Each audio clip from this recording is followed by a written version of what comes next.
Hi, and welcome to this week's Introduction to Programming. We are in week 5 now. So hello Alex, also to you. How are you? Hi, David. I'm fine. I hope you're also fine as well. I hope you can hear us. Maybe we can a little bit of feedback in the chat that everything works. So I'm back. I'm in Austria now again. So I'm in the usual studio here where also Mich and Julia were before. But you, Alex, are still I'm in the US, right?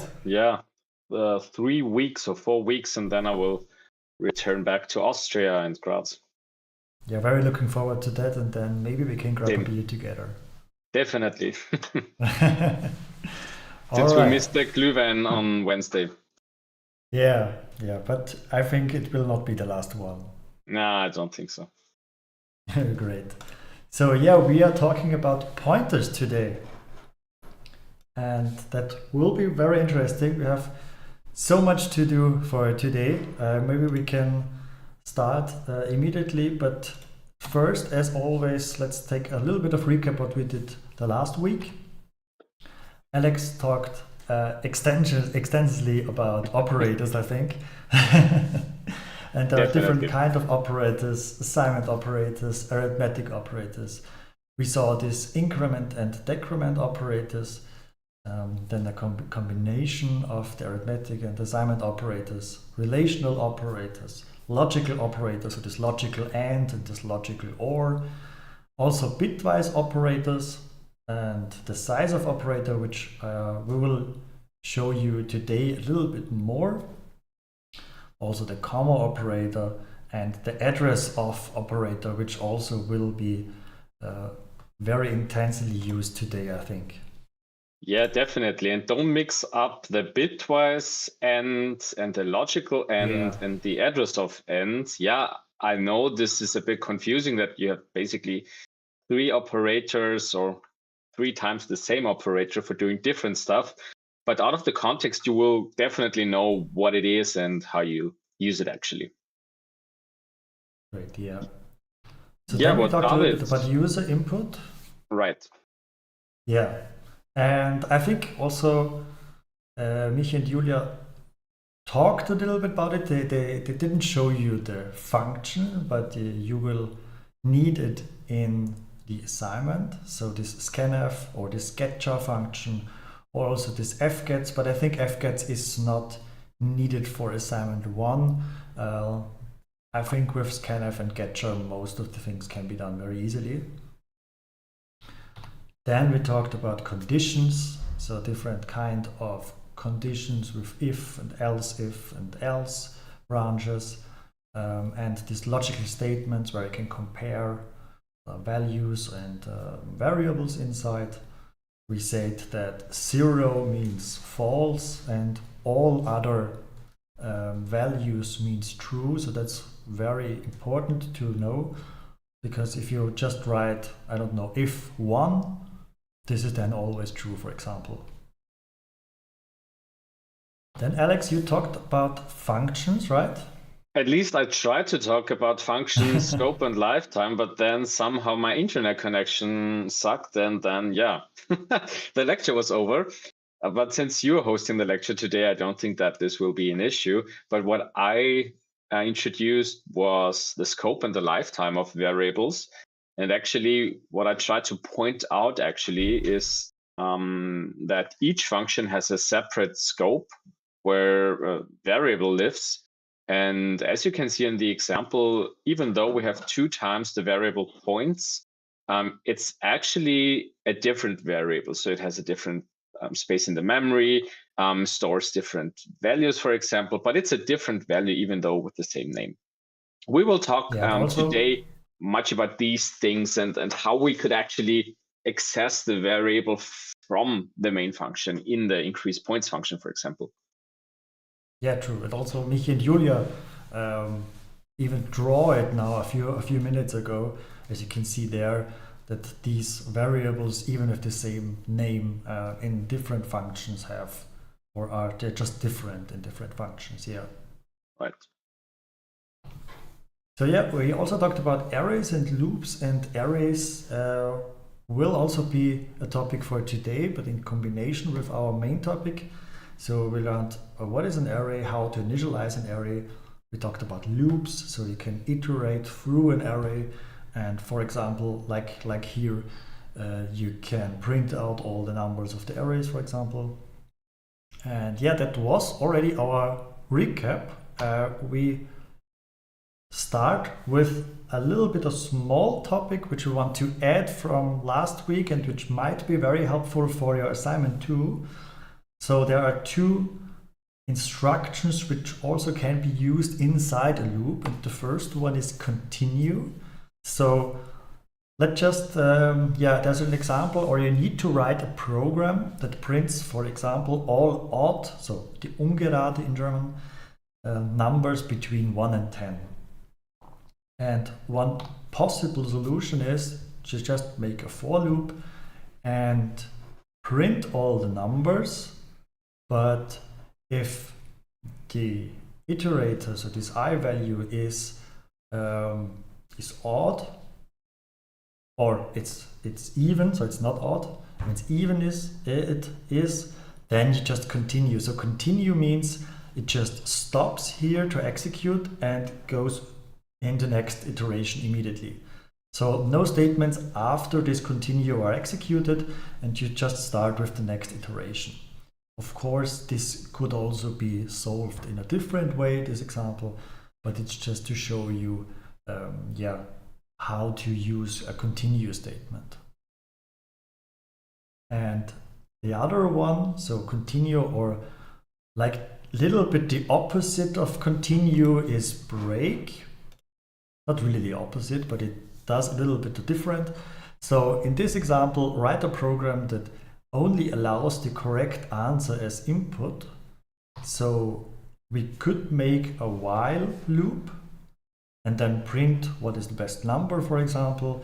And then you just say, okay, you can use scanf to read the number. And if the number is exactly what you want to hear from the user, then you can break. And break means in this case, just jump out of the loop and continue after the loop. So in this case, if the number 32 is entered, this while loop is over, and you jump out and go through the next printf statement in this case.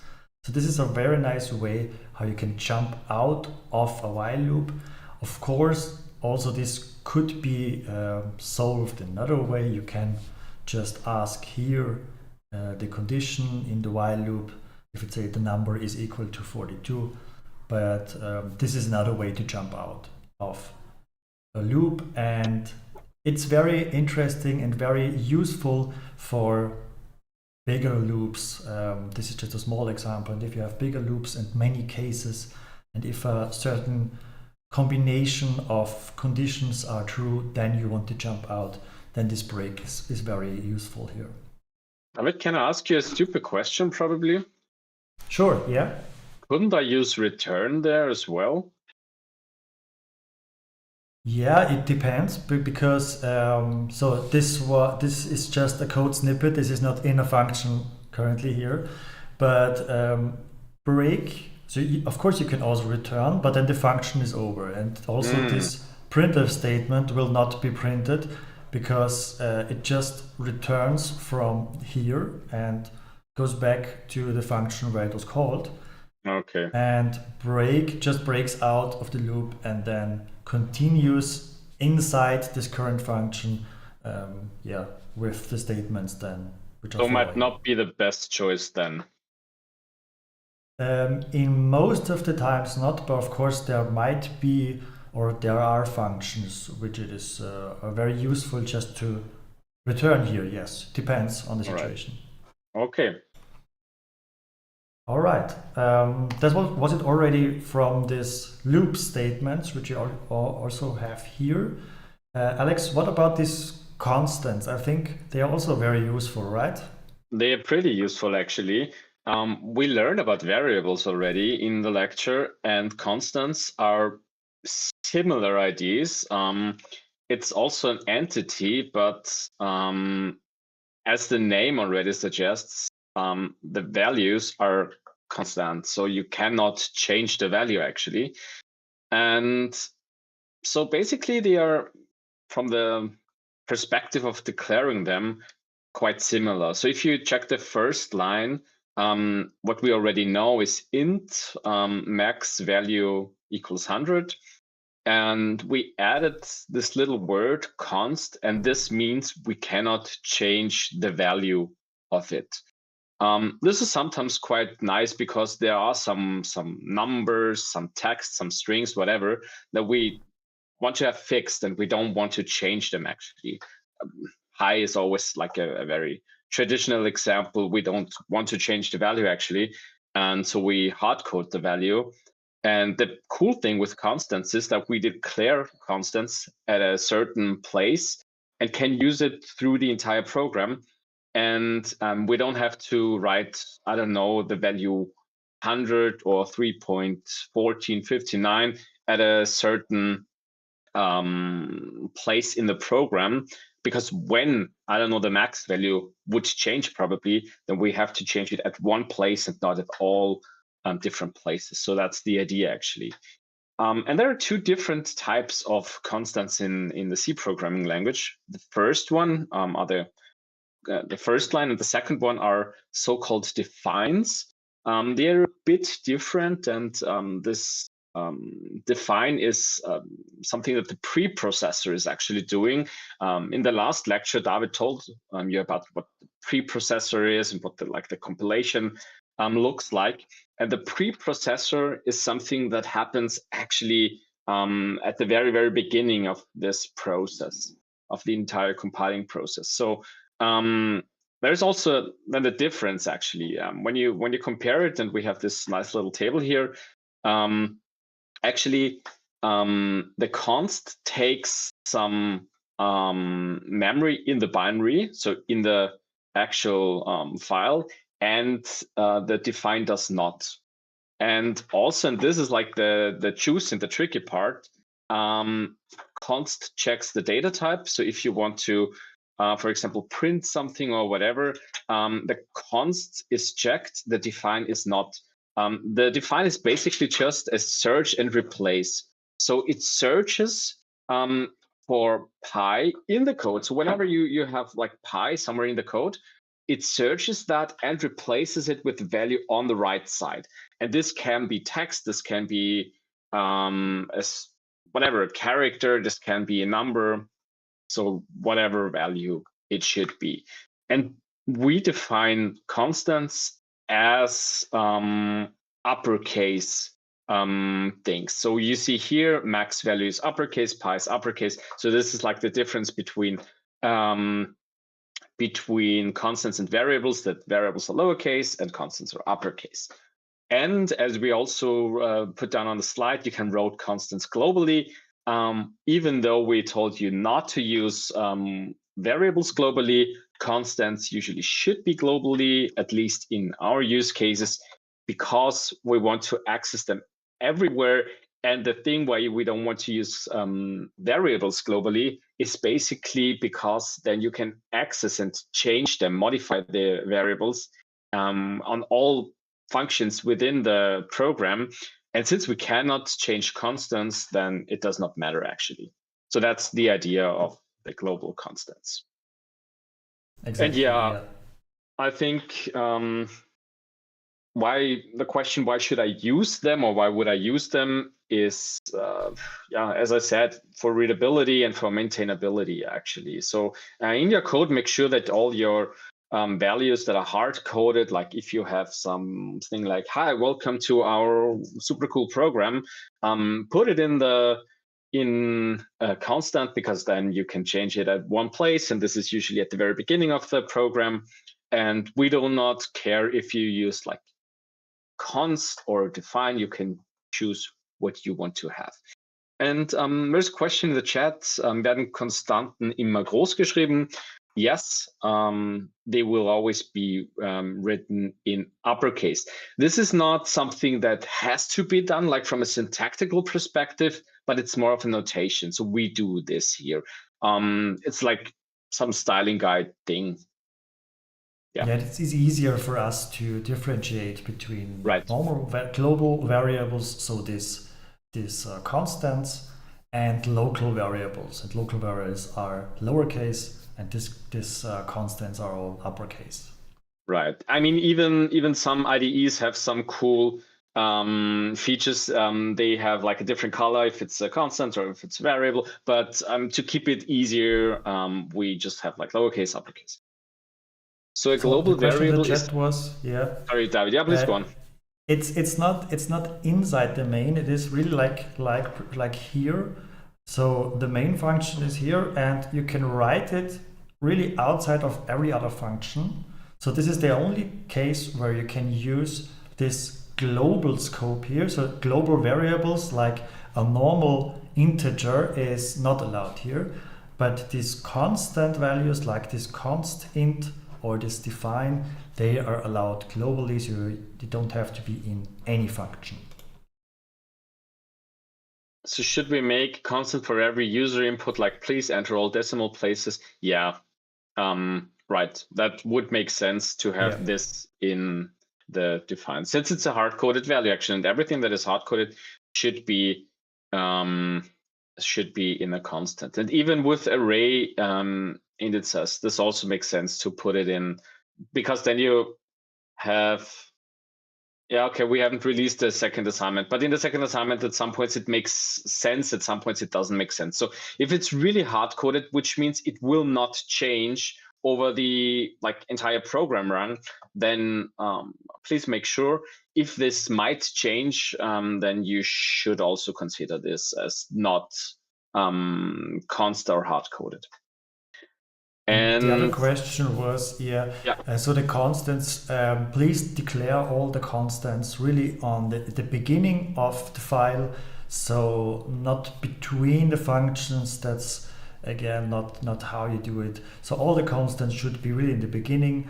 There you can find all the constant values, all the strings you defined, and then everybody knows where to find this constant. And another question was about array indices. Of course, array indices are a bit different. So if you access the first, so the array at the index 0, this is not where you need a constant. Of course, you can access this by the value itself. Yeah. If you have like a fixed array size that will always remain the same, like if you have a tic-tac-toe game, which is always 3 times 3. Then it makes sense probably to say, okay, tic-tac-toe, array index, whatever, there you can do it. But every 0 or whatever shouldn't be indexed. That wouldn't make very much sense, or like a const. All right. So yeah, that was already the thing about constants. So please really use them in the assignment. They're very, very useful for that. And now we are coming with closer steps to our main topic. And first, let us talk a little bit about addresses, because we already talked a little bit about it, but neglected on purpose some of the parts. So we know that, of course. So we have a variable with a printf statement. It's just the output then. And we also know that this variable lies somewhere in the memory. In this case, at this 0x20 location. And there is the value 42. And now we want to know, so what's the address of this variable? How do we get the address?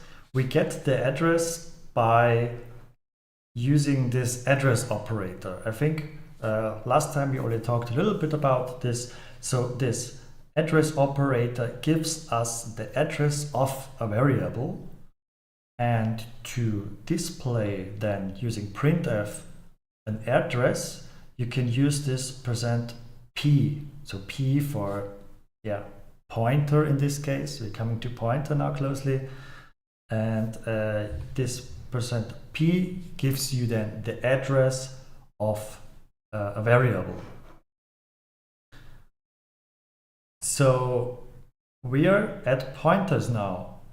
And what is a pointer? A pointer is just, as we have seen, a variable that stores an address. So when we go back, here we just print the address, so the address of a variable, and we also can store this address. For example, we again have this my variable, which is 32, and then we take this address and write it into a so-called pointer. And we declare a pointer using this star notation here. So we say integer pointer, and then a variable name, in this case PTR stands for pointer, very common this notation. And then we take the address of my variable. So here we have a graphical overview. Here are the name of the variable, the value, and the address. And as you can see, the pointer, so this is really just the name, has the value, their value is the address of this variable here. And of course, this pointer has again another address where this variable lies. I have seen there's very much on in the chat. Are there any questions, Alex, on that? Not on pointers. Not on pointers. Okay, so it's not that interesting that you write something different, right? No, I answer all the other questions. Okay, right. Thank you. So we use this operator here to declare a pointer variable. So then we can store an address inside a variable. It's not that complicated, I think. And what is when we print a pointer? So we have seen before, we have this variable, then we can use the address operator and printing. This is then, for example, this output. And we also, it's pretty much the same, write this my variable, so the address of this variable, into a variable, into a pointer variable. And then we are just, as we have seen here, we're just printing the pointer. But we do not need this address operator here because this is already an address. So here already the address is stored. And as you can see, we get again the same output as here. So it is really just, a pointer is just a variable that stores an address. Most of the time it stores an address of another variable, but really it depends really on the use case. So maybe the next question is, can we also get the address of this pointer variable here? And yes, of course, we can. So again, we take the address operator of this pointer variable. So this pointer variable is this one here, and it stores the value, it stores the address of my variable. And if I'm on this variable here, on this pointer variable, and I use again this address operator, I will then just display this address, and this is why I can access the address of a pointer. And I can play this game very, very long, so I can play from pointer to pointer, pointer, and so on. But we will come to that in a few minutes. Some of you might ask yeah? why this might be at any point meaningful. I promise that you will get that after this lecture, or at least the idea of that. But pointers is something that you have to actually try and apply so it makes sense. But this is like a core concept of the C programming language. And this is like the power, but also a huge pitfall at C, especially at the very beginning. So make really sure that you listen closely to what David is explaining, because this is a really, really, really key concept in the C programming language. maybe the most or the second most important concept, but it leads to the most important concept, which we will talk next week. Right. So this is really the fundamental, I think, for all the rest of the semester now. So these are the key slides. And yes, as you wrote correctly, I just forgot here this new line, and also here, like here, it does not print this new line implicitly. I just forgot it here. Okay, so we now saw that we can print the address, but it would also be cool if we have the pointer, and then not just printing the address of my variable here, but accessing the value of it. And here it's again possible, and it's again something which will come at practicing, and it's not that easy, I know. So printing the pointer, as we have seen, just take the address and put it into a variable. And if we want to print the value, we take the address of my variable, put it into a pointer, and we can access the value of my variable using again this star here. So this star here means go to this address and show me what is the value there. And we call this dereferencing a pointer. So what we basically do is we have our pointer variable, we look at the value of the pointer variable, go to this address, and then look at the value of this address. And this is why then 42 is displayed. So David, before we continue, I think this is a really good slide to stop for 1 or 2 minutes. Question to the chat. Is this somehow clear? What is like the first question that comes to your mind? So if there is something, we know this is sometimes a bit hard to digest. Is it clear? Do you have questions to what we just explained? Because we will now go on with pointer stuff. But basically, it's a variable that stores the address of another variable, and I can access the other variable with this variable. So actually, it's a variable that points to another variable, and I can use this variable to manipulate the values. And the interesting thing is also that it's not a copy of the value, it is really a link to the same value. And this is very cool. I think most of you maybe now think, where should I need this? But we will go through a few examples now. Yep. The whole lecture is just going through examples where we can use these pointers now. So understanding this now is very, very important. And if you have questions, please tell or ask them now. There is a good question in the chat, actually. Why is the pointer needed when you define int, pointer, and the variable? So actually, this variable in the end sign means address. So what the end variable actually gives you is the address of the variable. So this is something I put it in the chat, like, I don't know, something like that. So you get this, there should be an X actually. Whatever, something like that. So this is the address. You don't have a value, you just have an address. And you cannot store an address in an integer, because an integer is like a number, and the address is something completely different. This would be like if you store a float in a string or whatever. So this doesn't make any sense. You have to store like a pointer, or an address is a certain type of data. And with this asterisk, Sternchen, you basically say, okay, this is an integer pointer. So variable has to be an integer. And with this asterisk, with the dereferencing operator, you actually say, okay, I'm storing the address of an integer. That's actually why we do that. I hope this makes sense.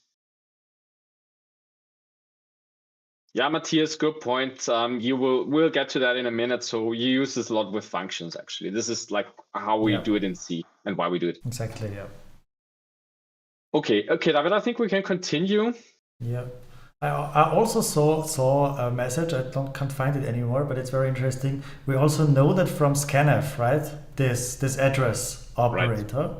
Right. And why does this work now? Yeah, now we can get we can explain it for you. So we give the function an address, and the function writes it in this address the value the user puts in. So the user puts something in, and the scanf function put it in your variable. So you give the function an address of your variable, the function puts it in, and then you have the value inside your variable. But we will have a look now at a few examples. Also, what maybe come up to you is where to put this asterisk. Alex, is only one of them possible, or how should I do that? Yeah, both is possible actually. So you can put it on any place you would like to. So either to the data type or to the variable, actually, to a variable name. As always, keep consistent programming style, so put it at the point you want. Felix, please don't do that. I know it's a joke, but this is like the most confusing thing ever. But actually it would work because you can have 2 pointers as well, but be consistent with what you're doing. I mean, there is a difference from a reading perspective. So yeah. One so argues this is maybe so the data type of int pointer and the variable name pointer. And here you could read it as an integer and the variable with a pointer, but it means the same. So from my perspective, this makes more sense because you define it to the data type. Yeah, I'm also on the data type. But both is fine for us. Yeah, it really depends. I've heard that in America, maybe you're in US, Alex, but in America, this is the more common notation. I've seen it on Stack Overflow. This is really discussion about programmers. So, but we are fine with both. Yeah, it's a philosophical question, and we don't want to go into this philosophical question here in detail. Do how you like it. Be consistent with what you're doing.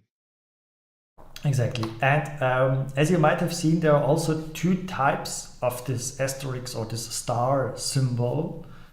The first one is, as we have seen, declaring a variable. So this declares a variable of type integer pointer, and that will store then the address of an integer in this case. And the other thing is, here I already have declared my variable, and here I just dereference a variable, so which means go there and look at the value at this address. So they are the same symbol here, but they have different meanings depending on the context. So this is important to note and to remember. First you have this when you declare a variable, and after you declare the variable, you can also use it just for dereferencing the value, the variables or the pointer, to go to the address there and look at the value.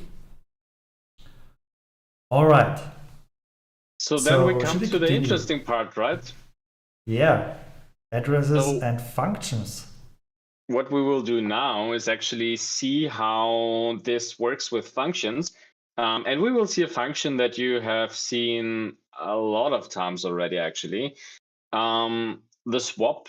And as you may recall from the KU or from the stream from Michi and Julia, then you have realized that this swap algorithm here is not really fun because what it does, it changes x and y in the swap function, but in the main function, it doesn't affect anything because we don't like return something or we manipulate something in the main function or whatever. But first, Alex, maybe what is this void again here? What does this mean? That's a good question, actually. Void means like nothing. You don't return anything like anything in particular. Sometimes I want to return an integer, a string, whatever. With void, I just say, okay, you don't get anything. You like run the function, and at the end, just like stop it, and nothing should be returned. This is what void actually is. It also can mean arbitrary, so beliebiges in German, but we will come to that, I think, next time. So for now on, it's really just nothing. Right. So yeah, we had this swap example, and we printed you the stack. You already have seen it in the practicals today, but we just, as a reminder, printed you the stack. So the main function has a stack with x and y. They have values and they have an address. And as soon as we enter the swap function, we have here a temp variable, and another x variable, and y variable, and they already have swapped now their values, but they are just different locations. There are different memory locations, different addresses. And as soon as the swap function is over, the main variables here, so the x and y, just stay the same. So that's a problem. How we could fix that, Alex? Actually, we can fix that by using pointers and addresses. And this is what we're doing here, actually. Let's start probably with the int main. So focus your concentration on the main function, because what we're doing here is we're saying, okay, we have the swap function, we have a function call, and we're not passing the values, we're passing the addresses. And this is possible because actually we know the addresses, or like we don't know it, but the compiler knows it. And what we actually say is, okay, swap function, here you get the addresses and not the values.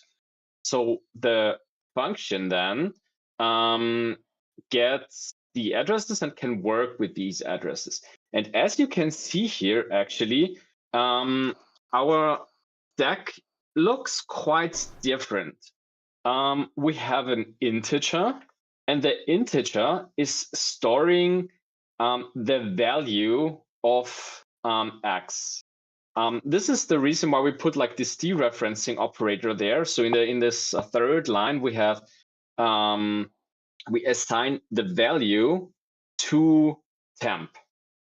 Question to the chat: what would happen if I don't say int temp equals dereference x, if I just would write x, so without the dereferencing operator, so like that? So what would happen if I do that?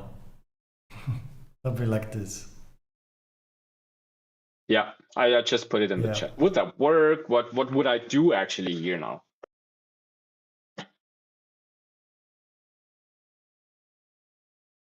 A warning about incorrect types. Yeah, why would that happen? What is incorrect?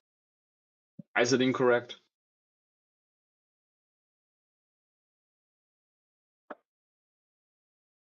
So maybe as a hint, look at the value of x.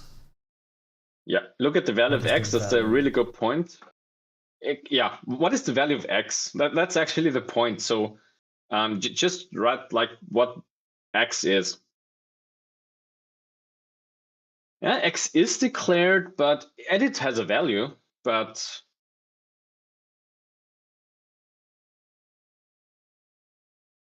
I'm waiting. Still something's in the chat. So what is the value of x in this example?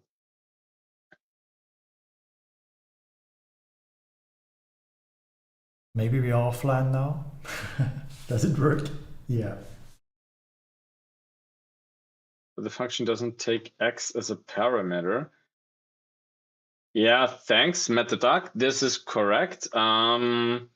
It's the address 0004. So since we pass the function an address, to be more precise, the address of x and the address of y, we don't have the values 5 and 6 or whatever, but we have the address. And with the dereferencing operator, we get the value of x. So we say, okay, x is 0004. Now go to this address and give me the value. This is what the dereferencing operator is doing. And this is actually what the swap is doing. It swaps the values of the main and not of a local variable that we might have, like in the other examples. This here is really the variable location or the memory location of x and y from the main function. And this is why swap is working here perfectly fine. Exactly. So we really changed the values. We really changed these values of the main function and just give the swap function the address of these two variables here and say, please change this one. Do not create own variables called x and y. Just change this one. We give you the address and you have to change this one. And to get to the value, you have to use this star here again, just to come to look into the address. Where is this address? This address is here, and then we go to the value and change the value here. And this is why if you execute it like this, here x and y, as you can see, is then switched. And yeah, any name, this is the magic behind this. And that's the cool thing. And there's actually a name for it. It's called call by reference. So what we're doing, we have call by value. This is boring. We know this already. We will pass a value. We will pass the value of x and y. And the other thing is we pass the reference. So the reference is actually the address that we pass. And our arguments are not integers. They are integer pointers, which means we can store addresses and use these addresses to access the values of this x and y's. Yeah, you will need pointers in assignment 2 and in assignment 3 and throughout your entire study whenever you work with C. So this is really a huge concept, something really important. Yeah, but it's totally fine if you don't get it until now. So please just watch this video or watch other YouTube tutorials if we can't explain it properly. So and program try to understand and practice. It. Pointers. Exactly. If you would get the entire concept of pointers right now, you would be like a genius. No one does it. No one does really understand like all the consequences of pointers the very first time it is mentioned. So this is something that will come when you program it. And honestly, even David and I, we're making a lot of issues and problems, or having a lot of issues and problems sometimes with pointers, because there's something little you can miss. And this is something where you usually make some errors at the very first time, but you can debug it and then you can fix it actually. So don't worry. Exactly. All right, David, you want to talk about strings, I guess. Yeah, we already talked a lot about strings, but I just want to mention something here. Let's say again we have this memory here and we have values inside. So, and when we interpret these values as ASCII code, we can again have, for example, a word inside. So as we have seen, this is just a string, which is just an array of letters. And we also have seen that the end of the string is defined by a null byte, we need 1 byte more to store this null byte. This really is just an array. So a string is really just an array. And we now come a little bit into arrays and pointers, because they also have some sort of connection. So we know that we can write a string like this. So this hello string, we create an array with 6 characters which write hello inside, and then we can print it with this %s. But what we also can do is just to leave it out here, the size of the array, of this character array, because it will calculate it automatically.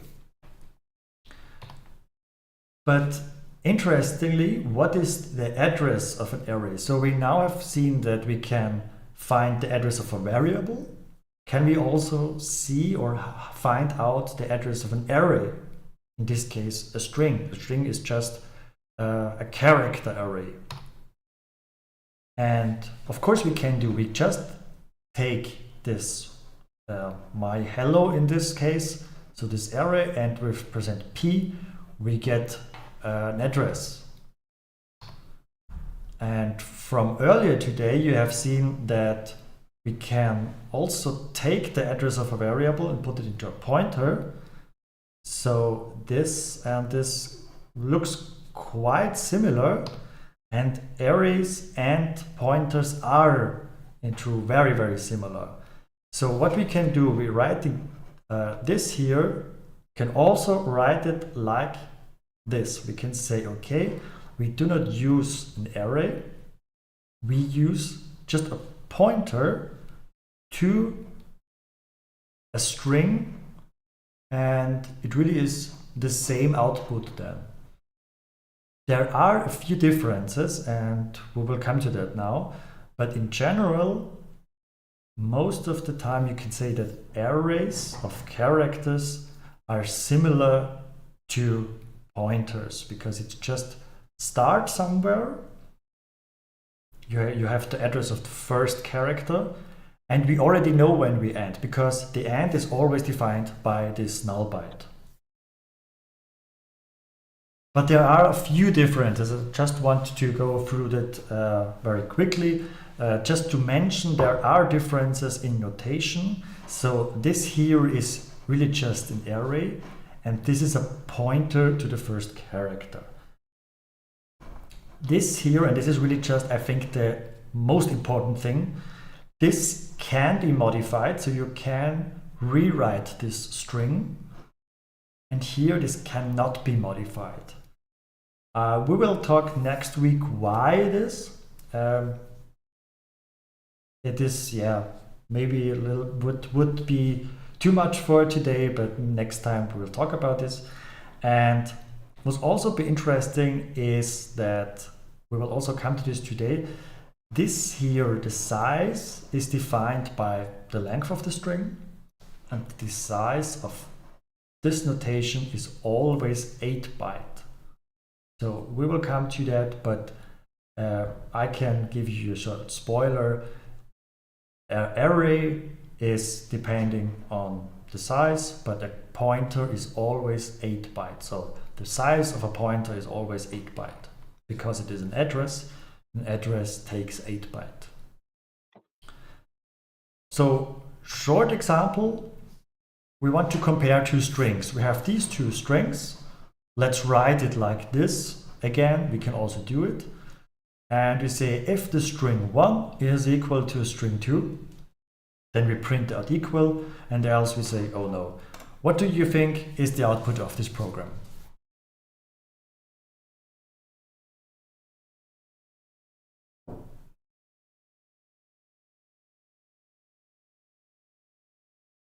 In the meantime, I've seen, yeah, so a pointer to the first character. What's about the other characters?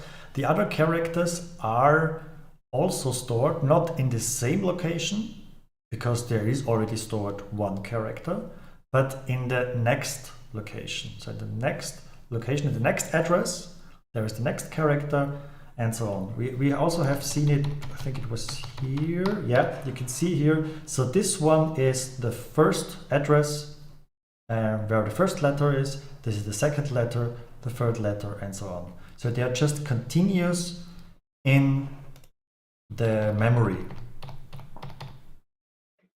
So anybody know what's the output here? Yeah, the output is, oh no. Why is it like that? The problem is we are comparing pointers and not the strings in this case. This would work in other languages, but in C, when we have pointers, we just compare the address of this beginning of the string, so this age, and the address of this age, and they can be somewhere different in the memory, or they are on different locations in the memory. So we are comparing basically two different addresses, and this is false because these addresses here, as you can see, are not equal. So this is 60 and this is 66 in the end. And there is a library for all these string operations. We can use, for example, this string compare. String compare is in the string library and compares the two strings. This is a short excerpt of the man pages, and there are very many string operations. Just have a look at it if you need it. I think at assignment 1 it's not that important to know, but for assignment 2 you would need it. But I think at assignment 2 this strings is not allowed because you have to write it on your own. But it's not that hard to implement. It's maybe most of the time just a few lines of code. But interesting to see how it works under the hood. Any questions from the chat, Alex? A couple of, I think, answered most of them. Is a pointer of a string a constant, was a question, for example? So this here is really like a constant, yeah. So you cannot change it. We also call it read-only strings. Yeah, exactly. We will see next time where it is stored and why it is like that. But it is not stored on the same location as this here. It is stored a little bit on a different place in the program. Yep.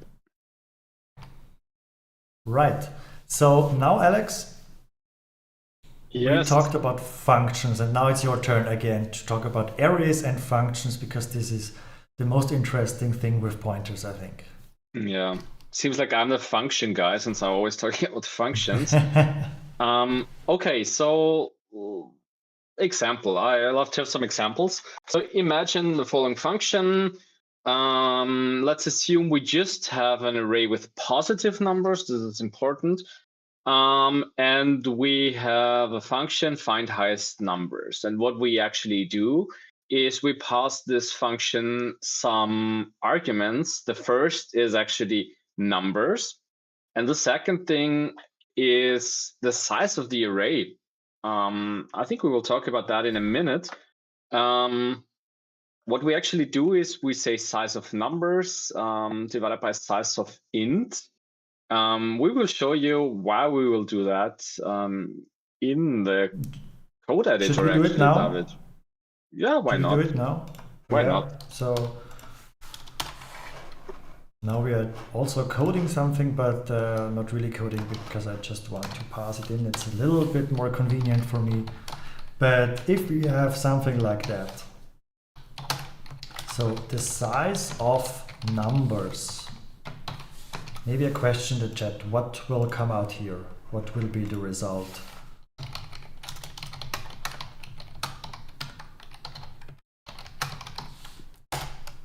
Okay, I get a warning because it needs LU, LU, yeah. So long unsigned. 7 is the question, is the answer in the chat.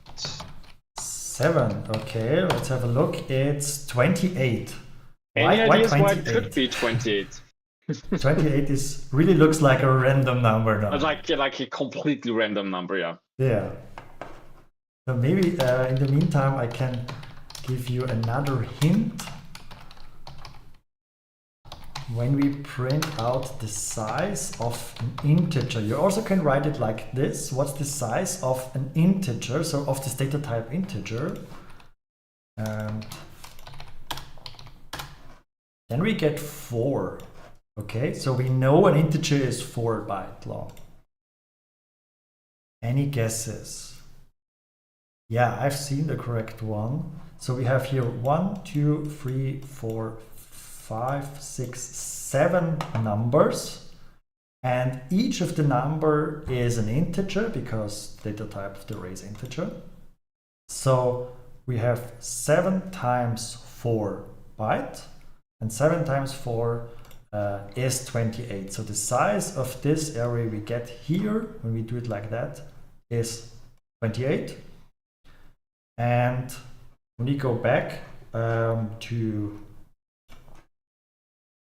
the slides, we see here that, Alex, when you call your function, you give size of numbers, so this 28, divided by size of int, which is 4. Which is then, if I'm not wrong, 7. 7, yeah. So you get, if you calculate the size of numbers divided by the size of integer, you get the number of values inside the array. And this is very, very helpful, because when we look at this function, at first you give the array and then you give the length of the array. Why do we need that? Yeah, the problem is within this function, we actually don't know the length of the array, because what we actually give this function is not the entire array. It's actually just a certain element of the array. So let's have a closer look at what int data is like exactly. It's actually just like an array with 7 values. And I mean, it would not make really that much sense, because as you can see on the right column, they're all like on continuous memory locations. So we start with 0, 0, 0. Then, as we know, integer has 4 bytes. So the next one is 4, the next one is 8, and so on. Okay, so why would we actually give like 7 elements to the functions? Or I mean, imagine we have like an array with 7,000 elements. Why would we give 7,000? It's actually enough if we just give 1, and actually not just like a random one, we give the very first one, obviously. So let's just say, okay, first element, we're passing the address of the first element, and then we're fine actually, because then we know, okay, we have the first address and we know what the length is, and then we can run from the first to the last element. That's what we are actually doing. Pretty much the same like strings, right? We will remember the first character and we know the end because of the null byte. Yeah, that's the thing. In a string, it's even easier. In a string, I know actually when I go through a string, I know when a string will end, because there is like this \0 at the end. At the array, like here at the integer array, I don't know what the very last is, because we don't have like a \0 or something in it. So we have to keep track of what the last element of the array actually is. So the length. The length actually, so yeah, which is like the first one. Yeah, the first one plus the length. Then you can calculate where the last element is. The last one is, right. Yeah. Yeah, and something that will, or let's phrase it differently. If we have arrays, there's a usual problem that occurs at the very beginning when you start programming, which is returning arrays in functions, like a local array. Let's assume we have a function which just creates an array. So we have a create array function, we pass to this function the index of the array, and then it creates an array for us, initializes it with 0, and returns it. Would that work, or do you don't think that it would work?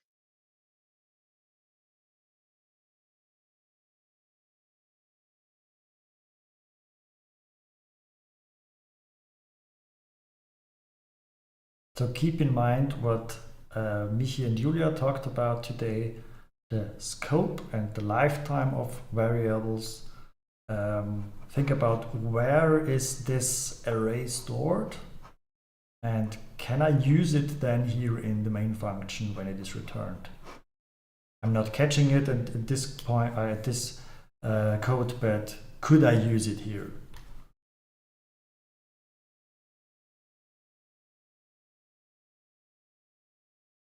Yeah, because because the pointer would reference to a deleted variable, because when this function is over, I will jump back to my main function, and I do not have the stack where this array is stored anymore. So I would return a pointer which is not legal anymore, and we also get a warning from the compiler. So the function returns an address of a local variable, and the compiler noticed this and say, do you really want to do it?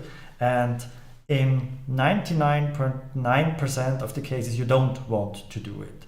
We will show you next time how you could do it in another way, but a local variable, also like a local array, should not be returned. And we're returning here an int pointer, so an integer pointer, because we already have seen that an array is like an array, and you can write it also like a pointer. But of course, this example is not the way you should do your tasks, your assignments. All right, any questions in the chat, Alex, about this? I don't think so, no. Perfect. So we have only 10 minutes left and a few slides left. So we are now going to arrays and pointers. We have talked about arrays now and functions. And as you see, pointers are really everywhere. And we also have seen that strings are just arrays. You can write them with pointers. And you can also, of course, like it is a string, so a character array. In this case, we have an integer array, and you can access all the values like using this index operator, like data on index 0 is this, data on index 1, and so on. So we already know that. And we also know that these are stored continuously in the memory. So as you can see here, the first 4 bytes are reserved for data on index 0. This is just 90 inside. Why is it then 4 bytes? Because we can store huge numbers, and the number could be very, very large. So each of this, as you can see here, each of this entry needs 4 bytes. And because it is an integer array, and we also can calculate it, and this is also very, very important, we can also write it like data and print out the address, which is in this case, again, the beginning of the array, which is just here. We also can write it like data plus 1, but this does not count one address up.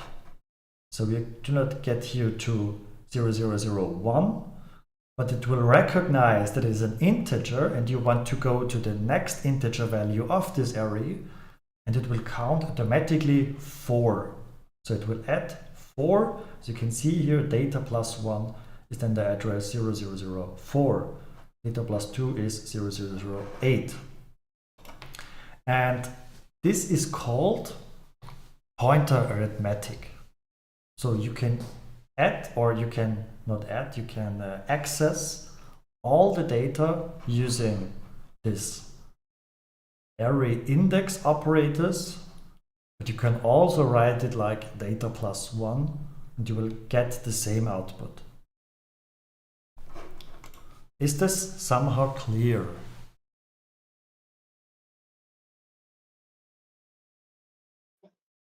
It's also a very, very important concept, I think.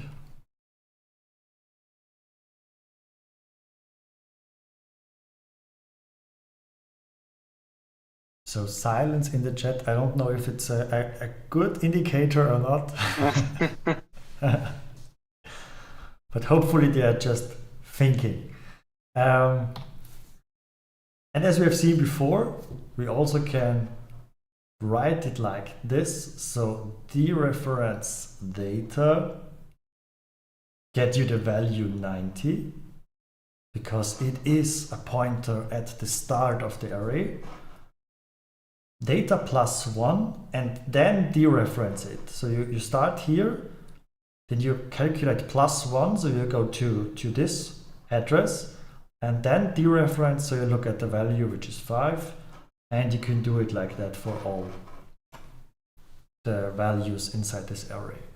So I have a short quiz again. What is the output of this code segment? What do you think?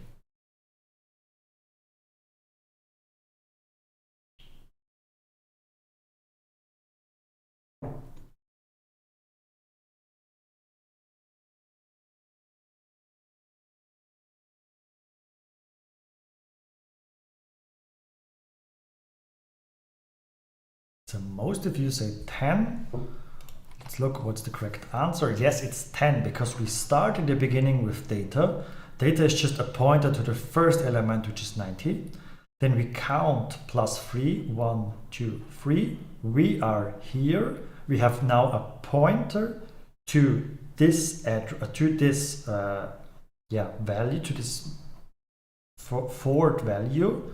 And then we dereference it, so we do not have the address. We're using this star to get the value here, and the output is 10. Second quiz, what is the output of this here? So we just forgot this parenthesis. Is it the same now?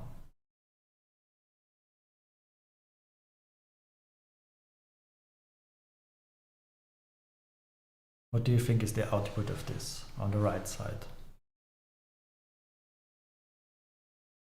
93, yeah, looks or sounds odd because there is no 93 inside here, but it's true, it's correct. That's the funny thing with it. And please, if you are not sure, use this parenthesis even more or once more if needed, because in this case you first dereference data, so you have a pointer to the first element, you dereference it, so you have now 90, and then you just add 3, which makes 93. This is a very common error and very, very hard to debug, so please be aware of that. And this is a very, very special case, this null pointer. So there is also, if you want to declare a pointer and you do not have an address now, maybe it will come into the future, you can write this null. Null is like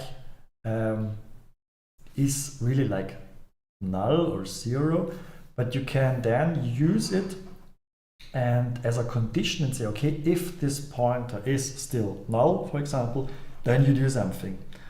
It is meant for special cases like something went wrong, and you will see next week that there are some functions, for example, use this and return null in a specific case. So just keep in mind there is null and there is the possibility that a pointer can also store this magic value null, which is just no address in this case. And what we also have shortly talked about was pointer. So we have seen that we can store the address of a pointer. So we can store the address in a pointer. Then we can also print the address of a pointer. So we get not only the value of a pointer, which is just another address, but again get the address of this pointer. And now it gets really confusing. Can we store this address here again into a pointer? Yes, of course we can do. So we have another pointer, which is then a pointer, where we store the address of another pointer. And as you might imagine, you can play this game as long as you want. You can have pointer, and so on. It is just a variable which stores an address. And you can also go from this pointer to and dereference 2 times. So also you can write here 2 stars, for example, to go to the variable. Okay, Alex, we have 3 minutes left and a few slides, but we are talking about functions, and I think it is your turn now. Yep. All right, so functions, just was like in the chat. Okay, so one thing that we already talked about is size of arrays, and we can use the sizeof operator actually. But here, interestingly, when I say size of data, it says 8. But also when I do this with character, it says 8. Any ideas why it's 8 and not like 1 for one character or 4 for integer or whatever? Do you mean it like here, the data type? Yep. Is now right. Character. So basically this is a string, so a character array, and here we have an integer array. That's interesting, why it is not the size of the string here. Yeah, Martin, right. It's the size of the pointer actually. And the cool thing, the pointer has always, with like a huge remark on that, the same size, depending on what system you are. I think I talked about that. It's a 64-bit system or it's a 32-bit system. This depends a bit, but for now, let's say pointers have usually 8 bytes. As I said, depending on the system. But this is pretty cool because this allows things like saying +1, and then the compiler knows, okay, add 4 bytes or add 8 bytes for pointer arithmetic and things like that.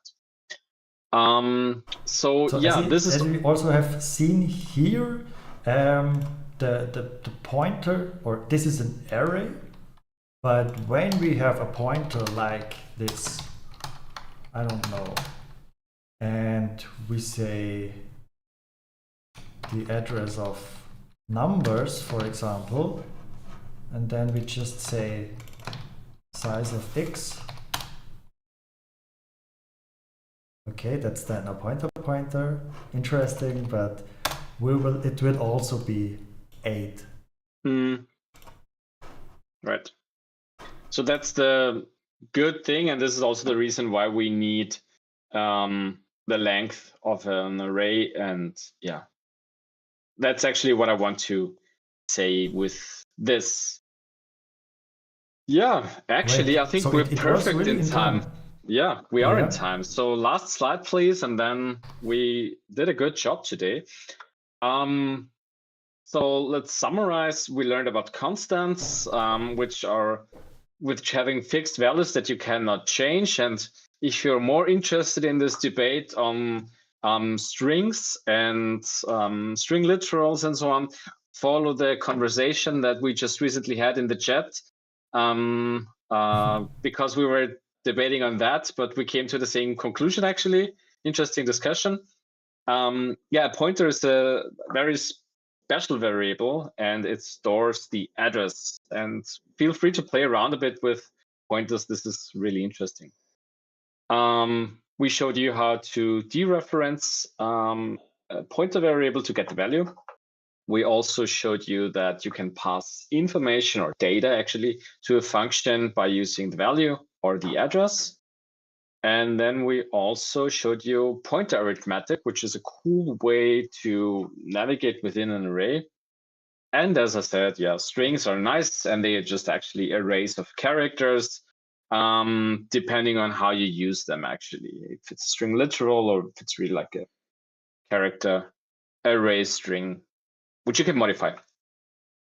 Yeah. And if you want to practice a little bit with pointers, of course, the assignment now is the main priority, but if you already have done it, you can use the voluntary coding exercises. We have there some examples about pointers, and maybe you can then get a deeper insight how this works and just practice how pointers works, because as already Alex said, it is one of the most fundamental concepts in C programming, and you will need it in the upcoming semesters.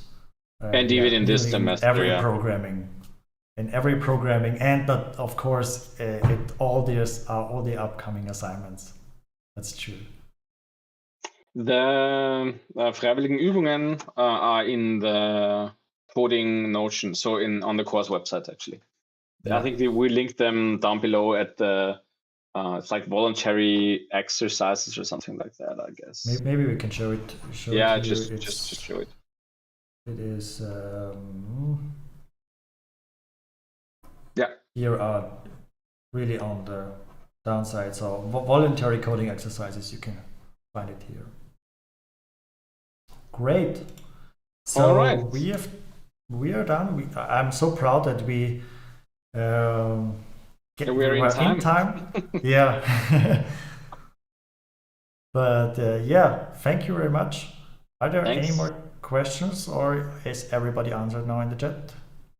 And as always, if there are some remaining questions, please feel free to use also the Discord server. Even if you have questions regarding some concepts or whatever, we are happy to also answer the questions there as well. That's true. Yeah. If great. This is not the case, Alex, thank you very much. Thank you, David. Very looking forward to see you soon here live, sitting next to me then. And yeah, thank you very much that you participate again and listen to us. Hopefully it was insightful and interesting for you. As you said, one of the most important lectures, I think. Yeah. So really just keep in mind that these concepts are very, very important. Yeah. Yeah. So let's conclude. Thank you very much again. And thank you, and see you soon. Until next week. Bye.